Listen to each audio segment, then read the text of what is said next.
All right, family, welcome again to another episode of Studio B. I am your host, Pastor NDH. Thank you so very much for joining us here again.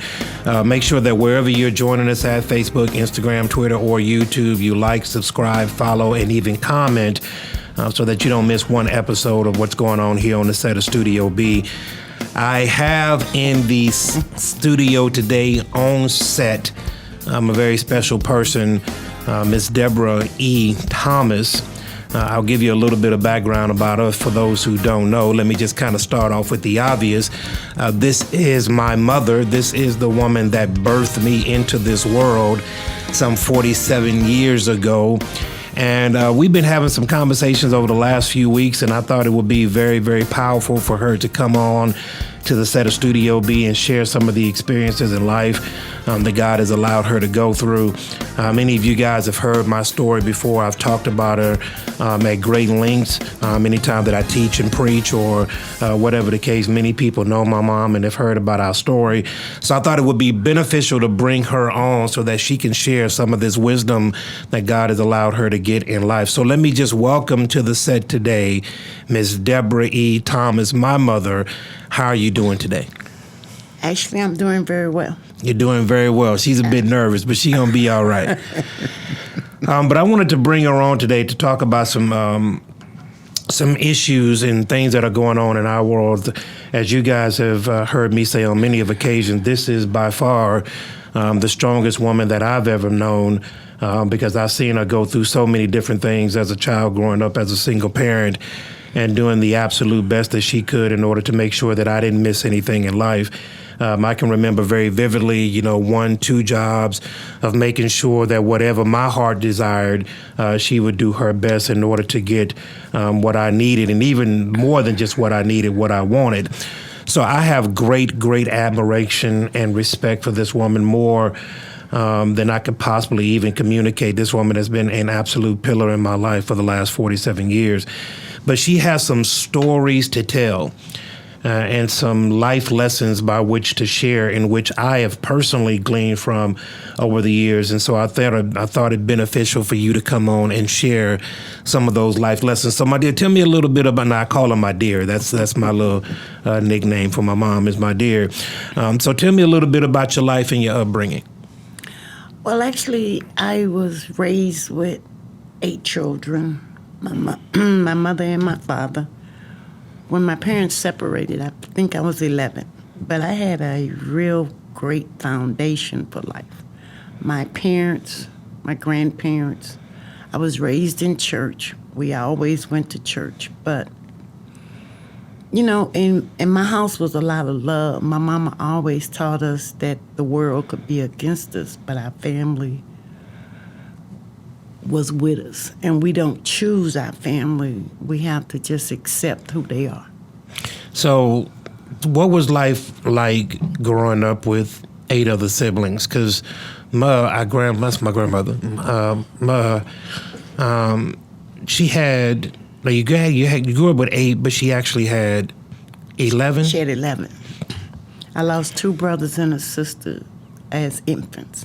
So you lost 2 brothers and a sister as an infant. So you grew up with 8, and you were the second oldest of the 8. No. I'm the 4th. You're the 4th oldest. I'm sorry, yeah. Because Charles is the oldest. Well, technically, my sister Mary was older than Charles. He's the oldest living. The oldest living. And so what did life look like kind of coming up in the day with sharing the house with 8 other people? When I grew up, we had a 2-bedroom house where we slept crosswayed in the bed. It was 4 kids, pretty much in each bed. My parents had a room. All the kids shared a room. But we also had my grandmother who lived with us. So my grandmother, we made like the den. I guess it was her room. And in night she slept. In the daytime, that's where we played at. So your grandmother, that would be Big Mama? No, we call her Mama. Mom. She died in 1964. So you had your mom, your dad, your big mother, and 8 people living in a 2-bedroom house. Yes. And so kind of growing up, and what were some of the challenges that were presented in an environment like that? Well, see, I don't think we had challenges because I always thought we had money. I didn't know we were poor. My dad had a truck. He had a car. We had a nice house. We ate. We didn't have... My mom always took us to the stores. We always had nice clothes, but it was a hand-me-down. So one of the things I used to do as a child was try to stay small because my sisters were bigger than me, and I never wanted their clothes. So if I didn't get fat, I didn't have to wear them. and that's I'm just being honest. But it was never a lot of confusion in our house. I grew up in a day where we had one TV, and we couldn't watch it all day. We could only watch it on Sunday nights, and we grew up watching Lawrence Welk with the little bubbles going up. And 99% of our time, we spent outside playing. We weren't house kids. We were outside kids. So in growing up in that environment where you had to share the house with so many different people, knowing Mo the way that I do, Mo was one of these. So to those that don't know, my mom is about, 5'10", maybe about 5'10". I'm 5'7". 5'7", dang, you look like you're 5. Okay. So my son is now just surpassed her, and Mo was about 6'1". 6'1". And how tall was granddad? 6'5". So 6'5", 6'1". I don't know, I got to go back and look at a birth certificate or something. But so growing up, my grandma Ma was a very, very, very, very, very hard worker. And I seen those traits have been instilled in you. And so is that something that was always there, the working aspect of you? My mom always taught us that nothing in life was free. So any time you wanted to accumulate or get something, you had to work for it. And you had to understand no one gave you anything. You had to work for it. So, yeah, I never believed that I could just have something. I had to work for it. And so when you're looking at growing up with all of the intricacies of that many people in one house and all of the stuff that you had to go through, kind of take us a little bit now. You are growing up. What was school life like in that time? See, to me, when I was young, my dad always told me that your job in this life is to make your children's life better than I've made your life. So I was always interested in going to school. And the bad thing about growing up in a small town, the teachers knew your parents. So you couldn't go to school and act crazy because they would call your parents. And they would kind of discipline you, and then your parents would But I was always fascinated with education because books took me where I wanted to go.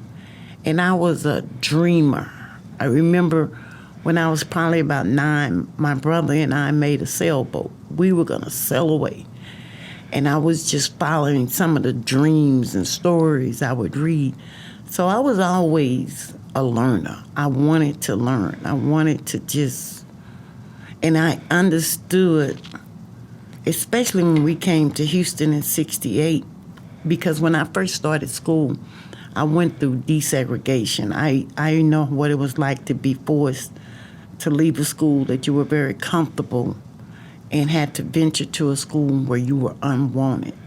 So I had to learn to go through the school with my hands over my head to keep from being hit by shovels, rocks, dogs being sick on you. So that was different and that was hard. And then when I came to Houston, because I'm originally from Arkansas, I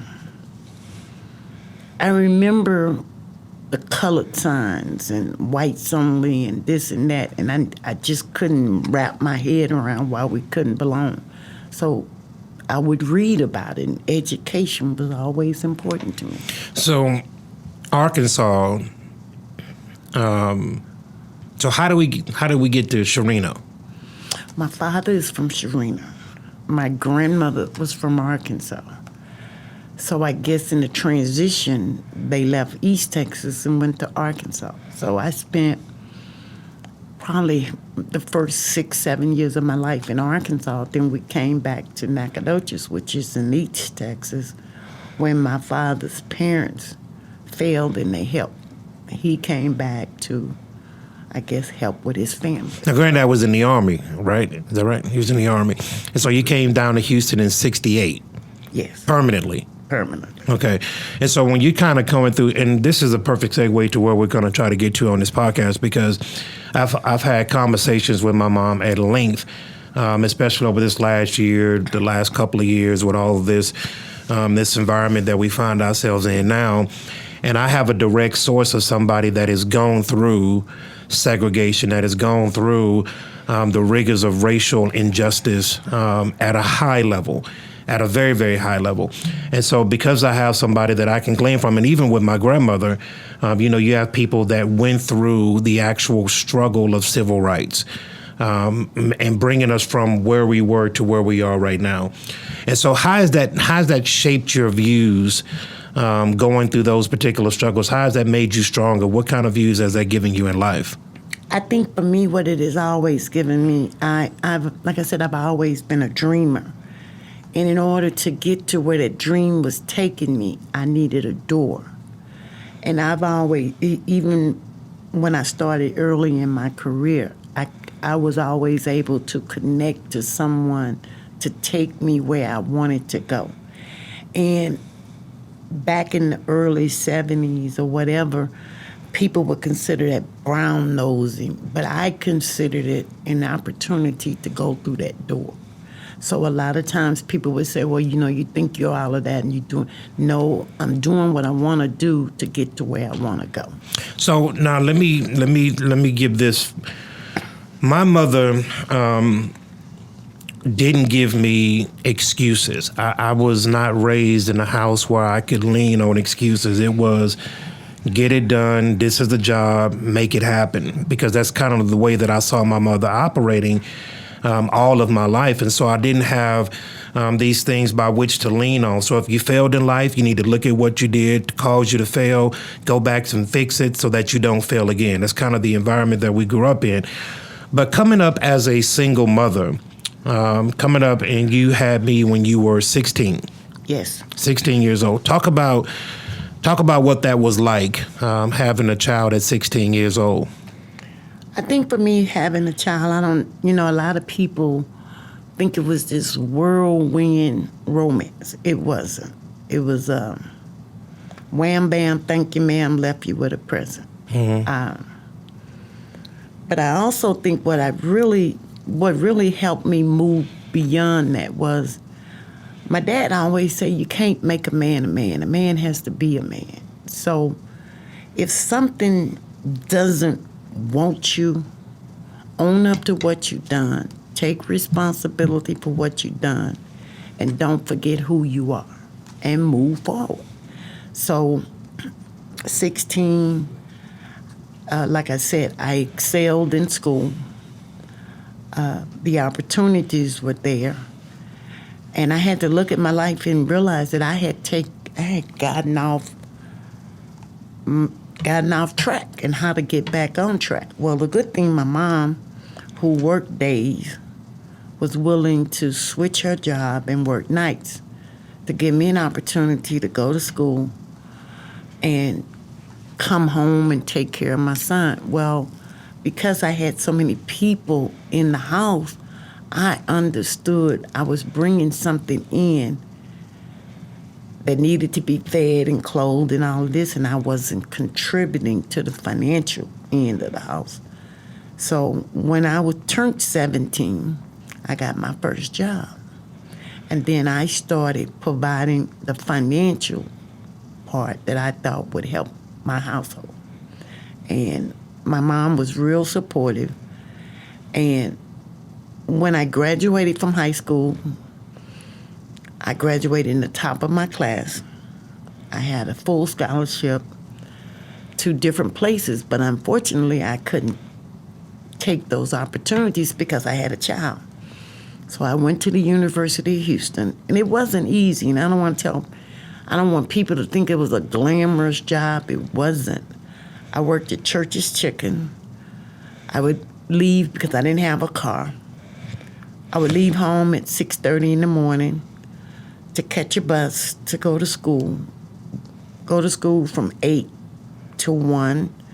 Leave school, catch another bus to go to my job. Get there from 3 to midnight. Leave there, go home, catch another bus to get back home. Study half the night. You waking up all times of the night, missing sleep. And it was a vicious cycle, and it just seemed like it would never end. I didn't get an opportunity to go to the football games, parties. My life was taking care of you, and my mom didn't make it easy for me. So she wouldn't buy Pampers. She had old cloth diapers that she would change during the day. And when I'd get home, the bucket of diapers would be there, and I'd have to wash them. So it was like, okay, I didn't think this through, and yeah. So, so it was a learning curve. I mean, at 16, 17 years old, having to navigate through all those, adult decisions. One of the things my mom said to me was, if I make it easy, you won't own what you've done. I have to make you understand what you gave up and what you have to do to prepare yourself to do for this child. So yeah, she did not make it easy. So what was the relationship like? So at 17 years old, you got a brand new baby. Yeah, you're in school, you got a job, you got all these different responsibilities as a 17-year-old, so you can't enjoy life like a typical 17-year-old. So you're forced to kind of grow up very, very quickly. But what was that environment like in regards to, processing through all of that? Was there some times in which you felt like giving up? Was there some times in which you said, okay, what did that process look like? I think for me it was very clear because I had so many people in my ear telling me, you can't do this, you can't do that, you're going to end up on welfare. They had pre-programmed my life. So me being hard-headed and me being this dreamer, I couldn't let the naysayers say what I would do. So a lot of it I did to show people that's not who I am. So I'm happy to say, because I just turned 63, I've never been on social assistance. I've never received anything from anyone. I've always worked to achieve what I wanted. Now, y'all heard that because that's where I get it from. So when all the naysayers are saying that you can't do it, when people put a ceiling on you, again, I come from the stock to where, I just was not allowed to lean on excuses and what you couldn't do. I was not forced, but I was encouraged to push your way through whatever situations that you may be presented with. And so as you're looking at as a single mother, now where did the father side of that go? Where was he at?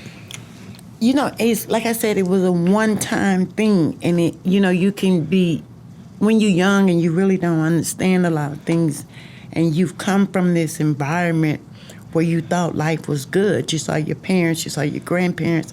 So I came from this history of man and woman together, get together.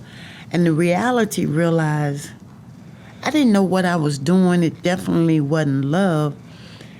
And this person came into my life, and he was going to tell me how I was going to do.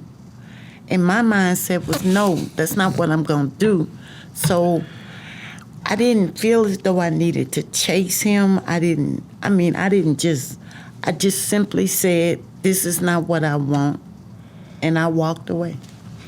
And so this is, as I look at our life growing up, and it's been me and my mother for 95% of my life, with the exception of having a couple of cousins live with us here and there. But it's been me and my mom for the majority of my life. And so I've been able to see my mom, struggle through life at times, one job, two job.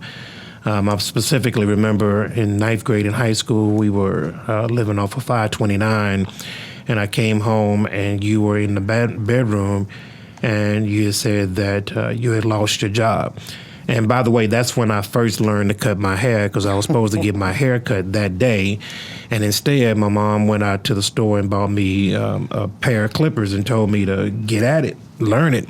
And so I've been cutting my hair ever since ninth grade. So I've seen my mom come up through the ranks. But one of the things that I admire about you, and I've shared this many times in a public forum, is that your inability to give up, no matter how difficult it got, no matter how challenging it got, you would never, ever, ever give up.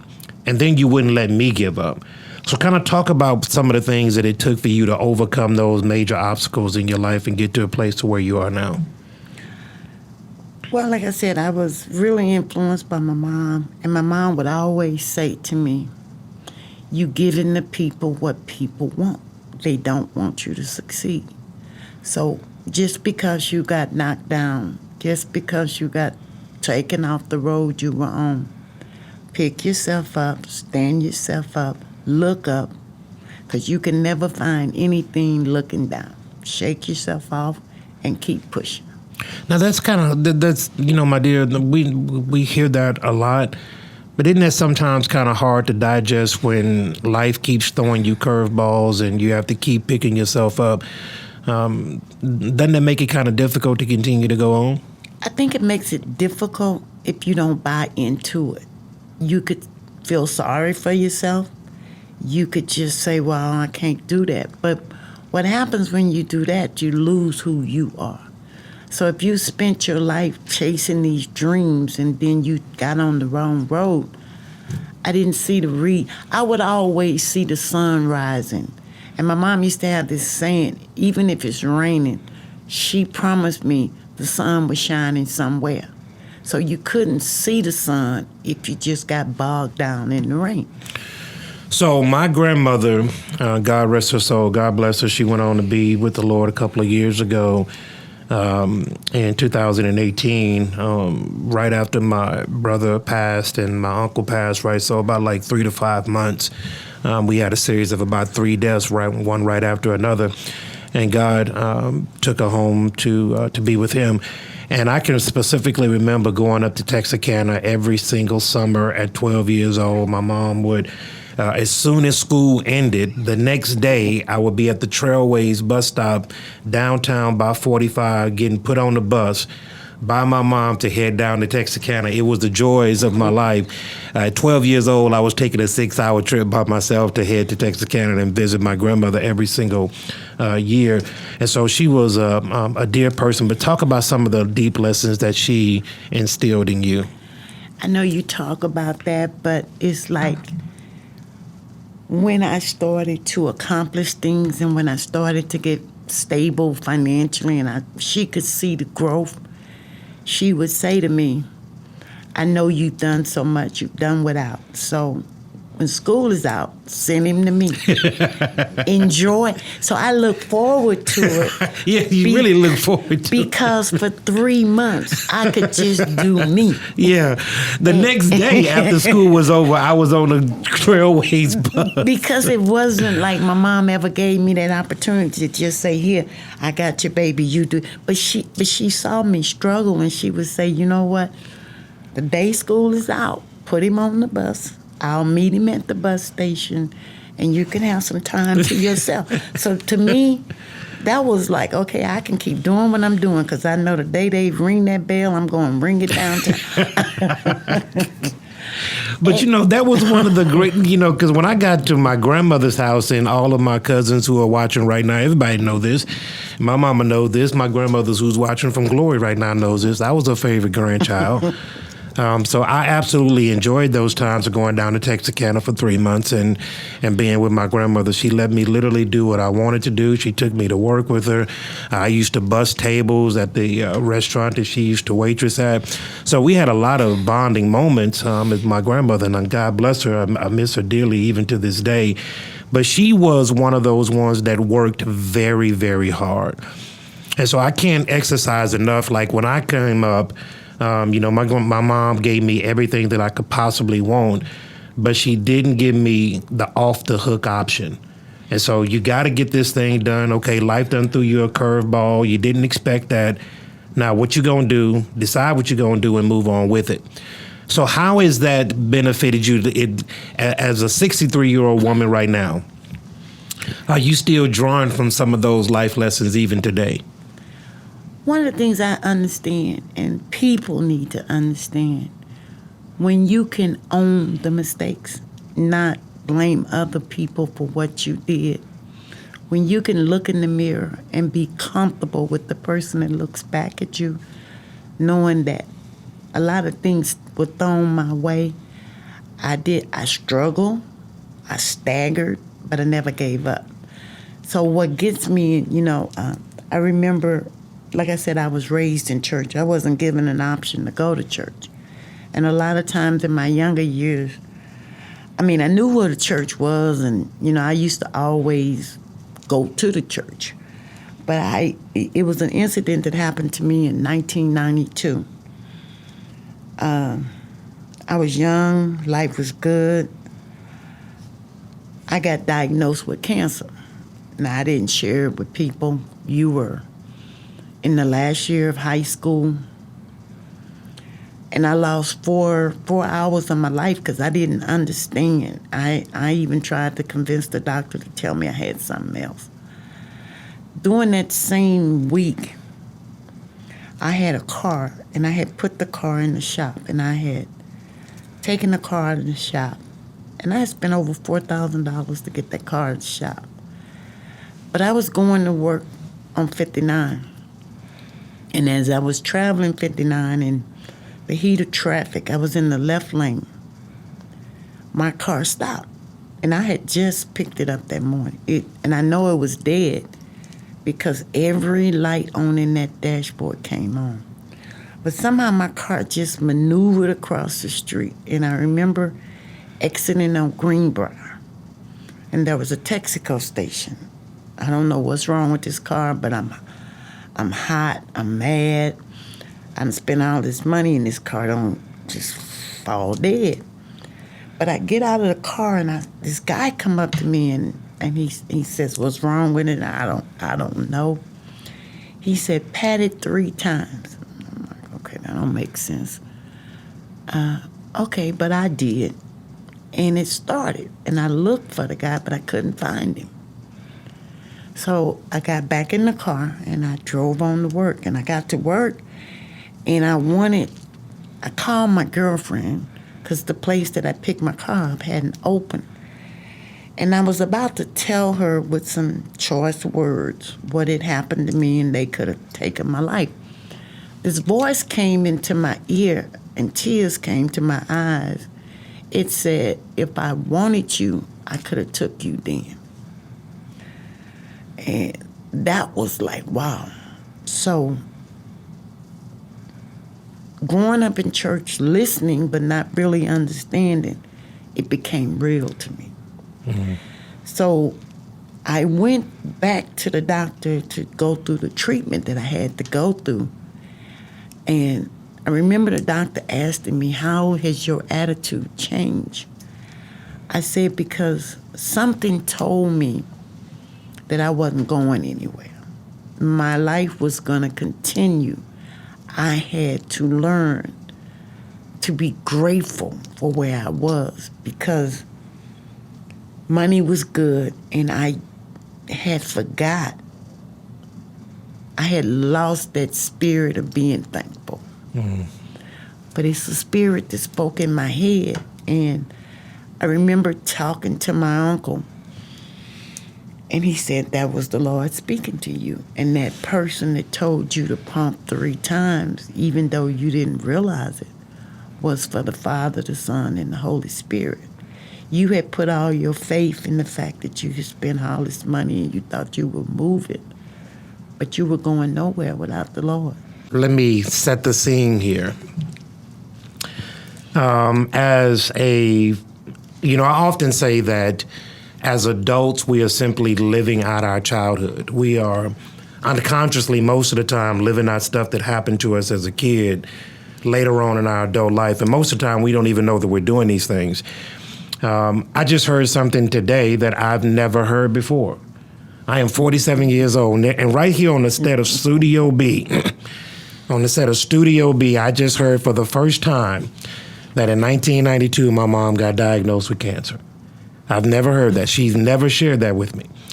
And so I want to bring that to the point to where I'm at right now. And one of the things that shapes me, even as an adult today, once life presents you with challenges, and whatever that challenge may be, you are forced to look at that challenge and make some decisions on what you're going to do. The time to kind of sit there and sulk and, okay, woe is me and all that other good stuff. I just wasn't raised like that. And today was a perfect example of what I've said all of my life. Life presents you with a challenge, now what you're going to do. So, my dear, in 1992, my senior year in high school, coming out of high school, you were diagnosed with cancer. You never, ever told me that. I don't think it was something. I think for me, I didn't need a pity party. I didn't. I listened to what the doctors told me. I never stopped working. But I think sometimes when you get diagnosed with certain disease, people have a tendency to try to pat you on the back, tell you it's going to be okay, you the sympathy card. I didn't know how to function under that. So God had already in that week, from what I went through on that freeway, shown me, you will see your son graduate. You will see these things you thought you wouldn't see. I didn't need people running around, it was going to be okay. I know it was going to be okay. So I just went on with my life. So this is an aha moment for me. Yeah, because I don't like to be in boxes. I don't want people to say, I've had several operations on my breast, but don't look at me and see what your life's going to be. You got to live your life to understand what it would be. This was something I had to do. I could have bowed my head and allowed it to overtake me, or I could overtake it by just pressing forward, and that's what I did. My heart is experiencing a couple of palpitations right now.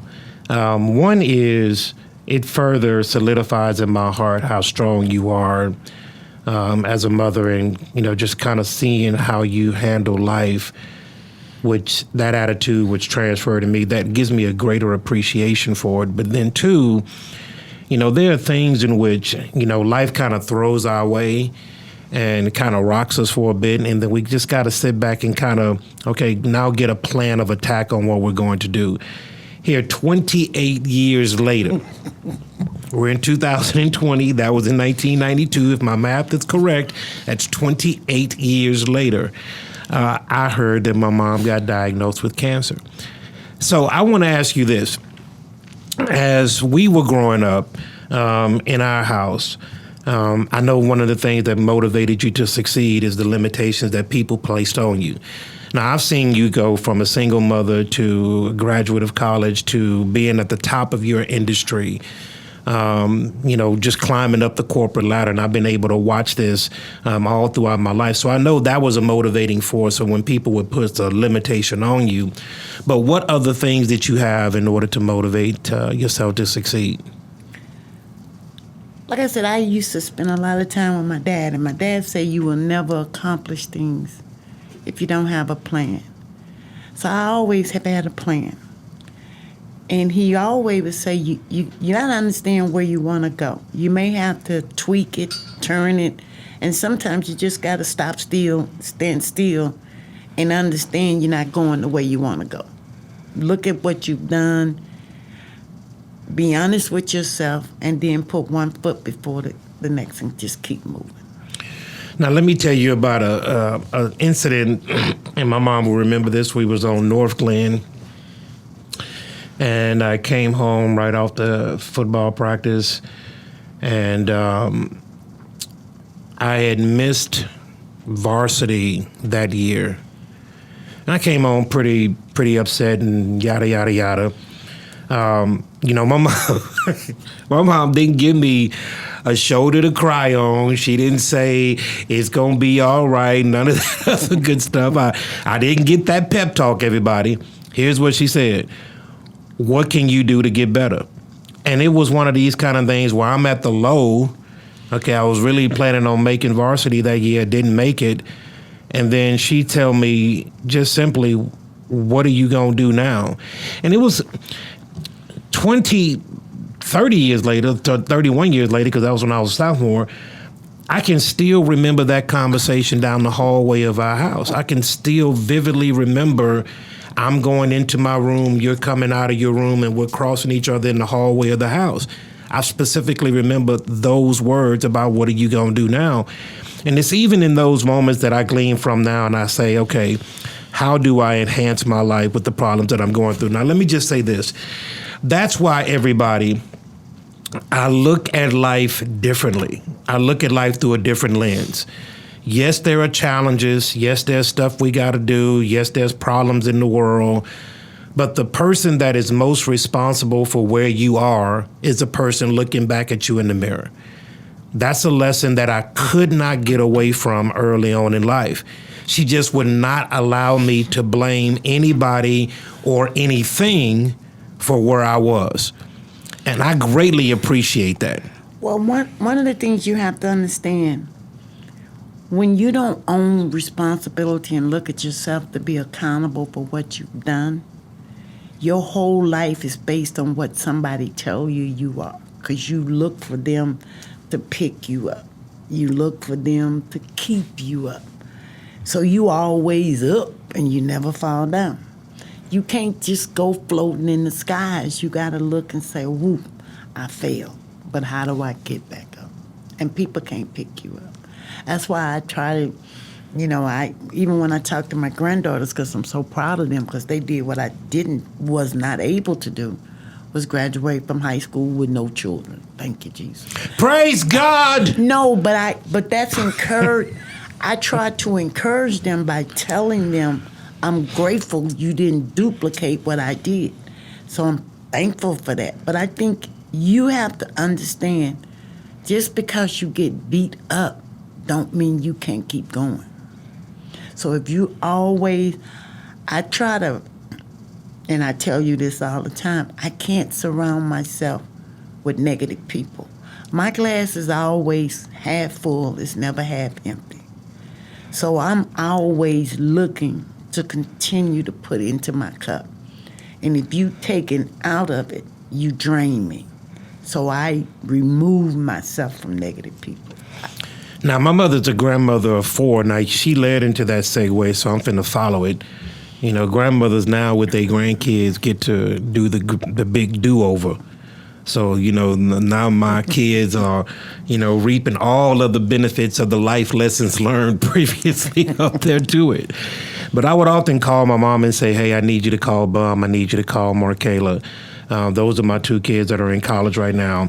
Just to give them some words of wisdom opposite of their dad.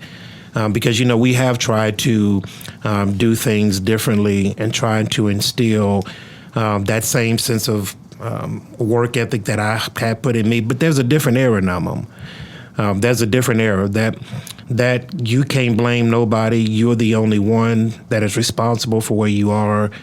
That mentality is being pushed to the fringes now. It is not received. And so as you're looking at right now going on in our world, we have in the African-American community, we got 74% of all new births are birthed to single mother households. How would you encourage that single mother right now that may be watching wherever, on whatever platform? Life is a challenge for her right now. She's going through some things. She's got some issues going on, and she's got these baby or babies. How would you encourage her? What type of advice would you give that person? See, my mindset, and it's always been, and I used to talk to some of the young girls that I work with, you have to understand where your mind is. I didn't understand why you were raised in the projects, your grandmother lived in the projects, and your goal was to get an apartment in the projects. All you want to do is be in the project? So what I said to younger girls and even to my granddaughters, how can you continue to bring kids into the world that you're not responsible? If you're not taking care of one, what's going to fall out of the sky and help you take care of two? Now you got three, and you're not even 20 years old. So I tell you where you're going. You're going to where you want to be, and that's the projects. So there's a this. Let me see. How can I frame this in a way that can help people? So you had me at 16 years old. Life presented you with a fork in the road. Mm-hmm. And many people are presented with that same fork. And, you know, God loves us so much that he'll never force himself on us and allow us to make our own choices. You chose one direction. There are many different people that chose the other direction. Okay. So what was the motivating force? And I'm trying to project this so that I understand it. You know, life presents us with challenges and always with particular decisions. And so what was that motivating force that says, I'm going to choose to do better? Or in the same sense, you could have made the other decision to not do better. Because remember, I told you, younger years, my father said my responsibility was to make my children's life better than my life. So my father had gave me a life. My father was educated. He looked at life. He didn't make excuses for life. And I was determined, and I'm grateful to God because God has allowed me to see that. Your life is better than my life, and your children's life, if they continue, will be better than your life. So I'm living what my father instilled into me. And what I'm saying is, how could I have done that if I continued to reproduce children? Because children, and I had to learn at a young age, it wasn't a toy. I couldn't put it in the closet when I was tired of playing with it. And you know, I tell you all the time, I used to call you a germ. And the reason I used to call you a germ was it's like I can't get rid of this germ. That's the germ. He has to go everywhere I go. So, I laugh about it now, but that is the truth. So I can't see how, if you want better for your life and bringing all that baggage with you, it just holds you down. Now, in 2020 has been a year for the ages, and I've said here on this podcast on many different occasions and talking to guests, and even when I've done solo podcasts, that this idea of this victimization of Black America is something that I have greatly pushed back with. I have greatly pushed back on the victimization of Black people and how bad it is in 2020. While I understand and acknowledge that America has some issues and some stuff that we have to get right, the reason why I take the position that I do is because I have somebody that has gone through that struggle firsthand and have seen those issues up close and personal. And while I acknowledge that we still have some issues that we still have to do in 2020, I constantly kick back on this idea that 2020 is like 1950 and the similarities of such. When I look at what's going on in America and how Black America, specifically in our context, we have great potential, tremendous potential. But in that potential being realized is our love for God. Black people, this is no disrespect to any other race, but Black people and God kind of go hand in hand. They are synonymous with one another. How did God help you? I know you touched on it a little bit, but how did God help you to get through those difficult years of your life? I think when you get to, I always say to people, I was raised in church, and a lot of that was tradition. It was tradition. But after what happened to me in 92, I came to a conclusion that I needed a relationship about this God that I'd heard about, but I knew in my heart I had not surrendered my life to. a lot of things I did was tradition. I was taught to do it, and I didn't argue. But when you understand the power of God and how He empowers you, like I said, when you hear me say all the time, I was a dreamer. I believe God was placing things in my mind, places I could go and things that I could do. But I couldn't get there because I was trying to get there by myself. So I needed to join. And I think since 1992, when I got that relationship with Him, everything just became clear to me. And I think a lot of why we don't succeed is because we too willing. See, the one thing I tell people all the time, I've been black all my life. That's nothing new. So why is being black, why do you keep holding on to that? If you educate yourself, if you change the way you talk to people, if you decide that you want to sit at the boardroom table, you can't be pants down here, tattoos up. You're not welcome at the table. So you have to pull the seat out for you at the table. And in my day, to get to the table, they call it brown nose and da-da-da-da-da.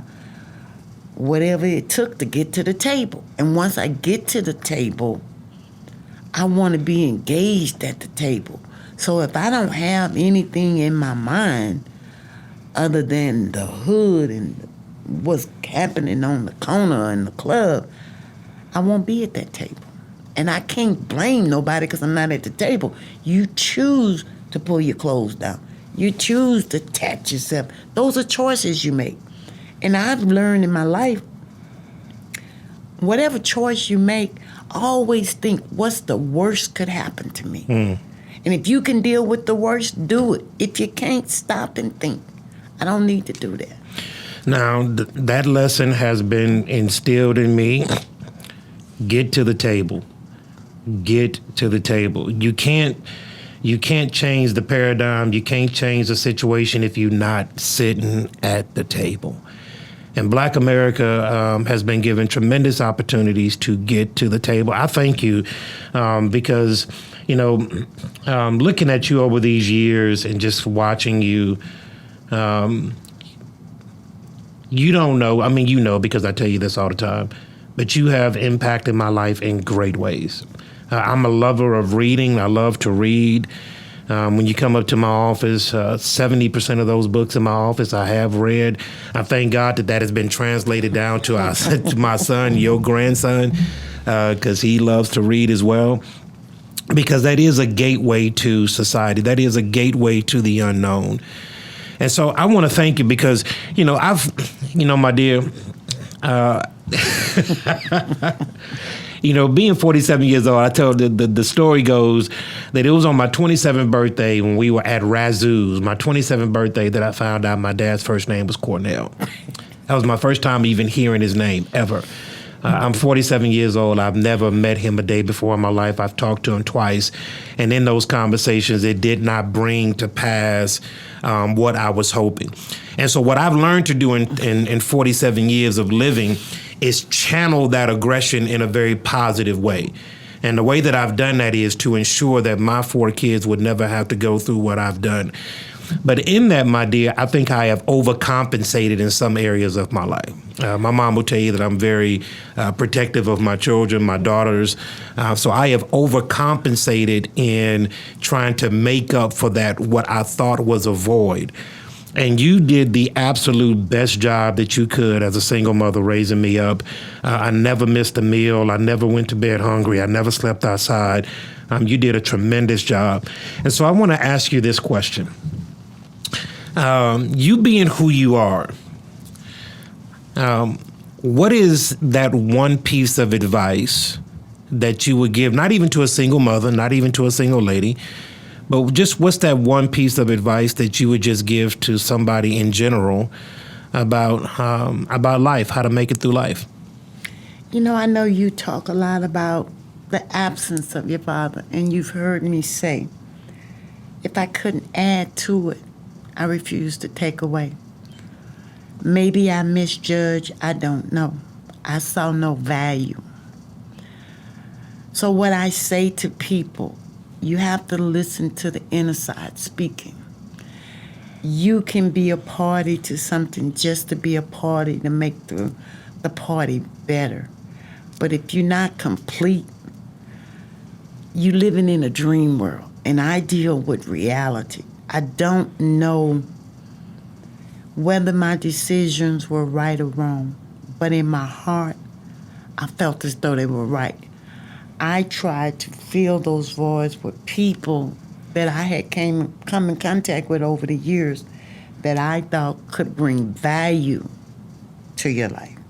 Not something that I never understood, that I've seen over the years, that never was progressing. It was degressing. So I would just say, thank you, Jesus, and keep on moving. So people have to really look at their life, understand where they are. And I'm a firm believer that you have to have a plan.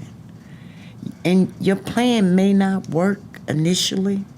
Continue to tweak it, but know where you want to go. And don't be afraid to go. Now, I'm going to tell you two things here, studio. I've learned two things today. One, that my mom was diagnosed with cancer in 1992. Two, my mom used to always call me Germ. And now I know why she called me Germ. Now I know. Call me Germ. Because you couldn't get rid of a germ. Okay. All right, praise God for that.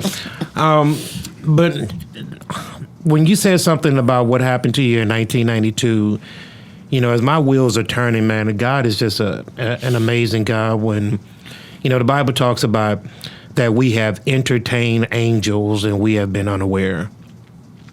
On November the 14th, 2007, I had made a right turn onto Highway 90 on my way somewhere right after church.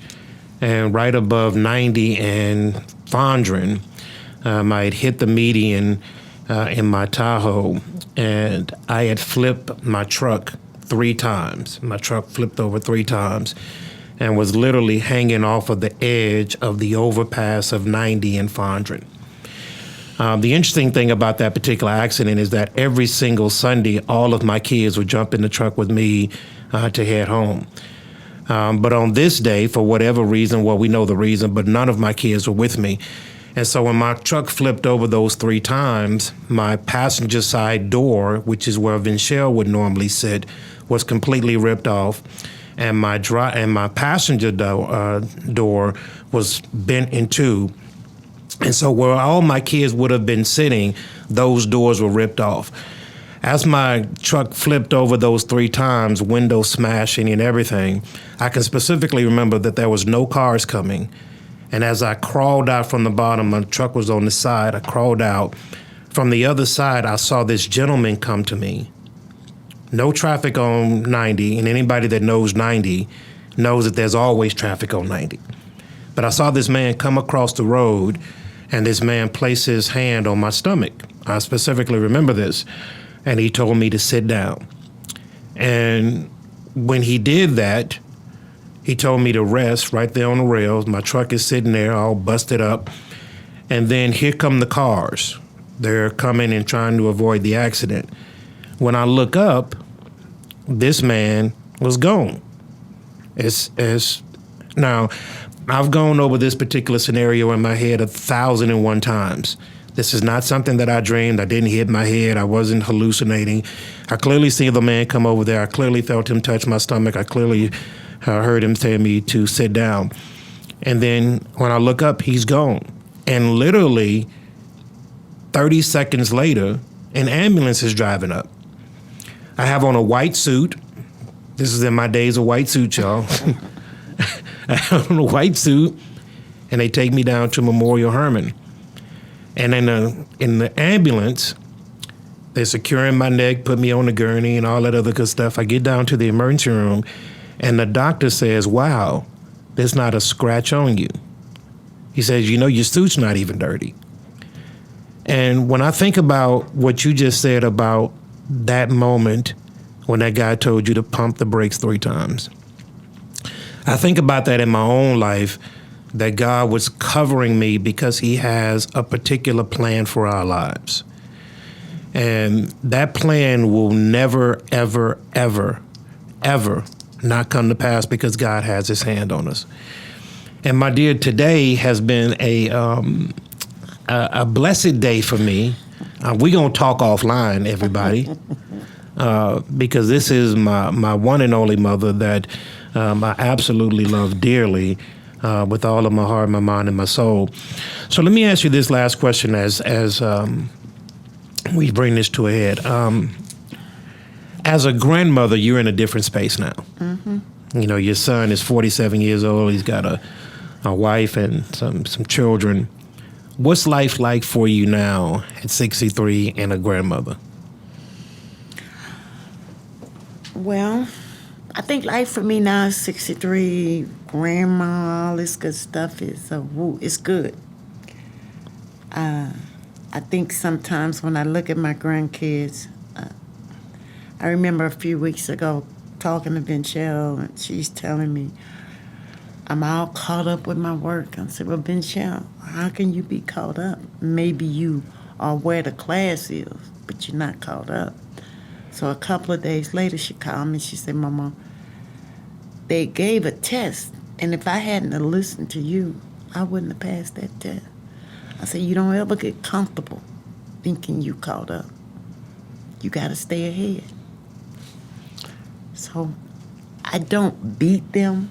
I try to encourage them, and I try to tell them that life will send you some challenges. Believe who you are, trust in God, readjust if necessary, but never look down, keep looking up. How much trouble did I cause you? I know people in this arena know you, but I know another you, so I will remain quiet. Well, I've already told about the Target story, so you've been in Sunday school. I've told you about Target. My dear, let me tell you, God is a good God. I thank God for you. I thank God for what God is doing in your life.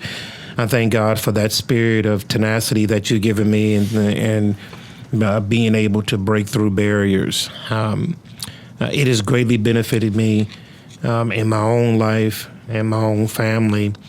And you are a great cause of the way that I think and process information.